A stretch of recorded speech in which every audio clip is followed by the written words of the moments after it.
نہار منہ مسواک کرنے سے معدے کی تمام تیزابیت ختم ہو جاتی ہے۔ گنے کا رس پینے سے بدن کی الرجی ختم ہوتی ہے۔ ادرک کھانے سے جلد لال سرخ رہتی ہے۔ لال مرچ کھانے سے ہاضمہ بہتر ہو جاتا ہے۔ سبز چائے پینے سے پیٹ کی چربی پگھلتی ہے۔ نہار منہ کنگھی کرنے سے آپ کے بال مضبوط ہو جاتے ہیں۔ گاجر کھانے سے خون پتلا ہو جاتا ہے۔ سبز سیب کھانے سے کھانسی دور ہو جاتی ہے۔ لیچی کا پھل کھانے سے چھاتی صاف ہوتی ہے۔ گرما کھانے سے معدے کو ٹھنڈک ملتی ہے۔ آلو بخارا کھانے سے معدے کی جلن ختم ہو جاتی ہے۔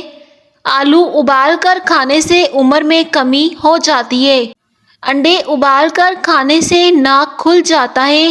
شملہ مرچ کھانے سے کینسر نہیں ہوتا ہے۔ گڑ کھانے سے شوگر نہیں ہوتی۔ یخنی بنانے کا صحیح طریقہ۔ یخنی بنانے کے لیے جب گوشت اور پانی کو چولہے پر رکھیں تو چولہے کی آنچ بالکل ہلکی رکھیں۔ یخنی کو بہت زیادہ تیز آنچ پر ابالنا نہیں چاہیے۔ ہلکی آنچ پر پکانے سے اوپر کم سے کم جاگ بنے گی اور یخنی کھانے میں بھی عمدہ ہوگی۔ اگر آپ کے پٹھوں میں درد ہونا شروع ہو جائے تو نیم گرم پانی کا استعمال کیا کرو، اس سے پٹھوں کا درد فوراً دور ہو جائے گا۔ اگر خارش کا مسئلہ ہو تو کھٹی چیزوں سے پرہیز کیا کرو۔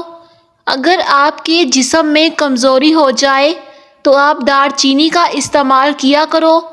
چنوں میں مصری ڈال کر اس کو مکس کر کے کھا لیا جائے تو آپ کا نزلہ زکام ختم ہو جائے گا۔ روزانہ نہانے والے بندے کو کبھی بھی خارش کا مسئلہ نہیں ہوتا۔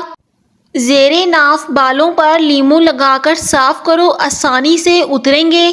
پلکوں کو گھنا کرنا ہے تو سوتے وقت پلکوں پر عرق گلاب لگا کر سو جایا کرو، اس سے پلکیں گھنی ہو جائیں گی۔ کمرے میں الائچی کے چھلکوں کو رکھ دو، کمرے سے مچھر بھاگ جائیں گے۔ اگر خارش سے بچنا ہے تو گوشت سے پرہیز کیا کرو۔ کالے ہونٹوں پر دہی کی ملائی لگا کر سو جاؤ، صبح ہونٹ لال ہوں گے۔ شام کو چکنائی والی چیزیں کھانے والا بندہ بہت جلد بیمار ہو جاتا ہے۔ بلڈ پریشر کے مریضوں کو آلو بخارا کھلا دیا کرو، اس سے بلڈ پریشر نارمل ہو جائے گا۔ رات کو وضو کر کے سونے سے گھر میں برکت ہوگی۔ خون کی کمی کا شکار افراد گنے کا جوس ضرور پئیں، اس سے خون کی کمی دور ہو جاتی ہے۔ زنگ والی جگہ پر کپڑوں والا نیل ڈال دو، زنگ فوراً اتر جائے گا۔